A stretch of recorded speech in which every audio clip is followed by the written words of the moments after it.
কি রে মা, মনটা খারাপ কেন? বল, আমার কাছে বল, খুলে বল। বল বল, তোর বাবা তো আসছে, তোর বাবার কাছে বল। তোর বাবা তো তোর মতোই। বাবা আসলে তোটা নাই পড়ে গেছে। নাই না, বলো দুইটা প্রেমের টানাটানি। আর কি যাতা বলতাছ? হ্যাঁ, আমার এত ছোট একটা মেয়ে, কি আজে বাজে কথা বলো। বাবা আসলে ব্যাপারটা মা যেটা বলছে সেরকম। কোস কি? আমি জানতাম, আগেই বলছিলাম, এত ফুসুর ফুসুর না কইরা দুজনের ছাইরা তোর ভালো মতো লেখাপড়াটা কর। আরে তুই তো আমার মতোই হয়েছিস, দুইজনকে নিয়ে আছিস। দুজনকে আমার খুব ভালো লাগে, আবার দুইজনই অন্য মেয়ের সাথে খুব ক্লোজ। না না না, দুইজন চলবে না, যে কোনো একজনকে নিতে হবে।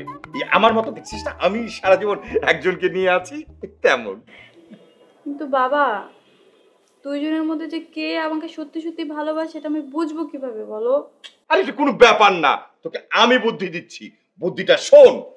বুদ্ধিটা হচ্ছে গিয়ে ওই ব্যাপারটা ওই আর মানে মানে বুদ্ধিটা হচ্ছে গিয়ে ওই থামো থামো, আর বুদ্ধি বের করতে হবে না, যথেষ্ট হয়েছে।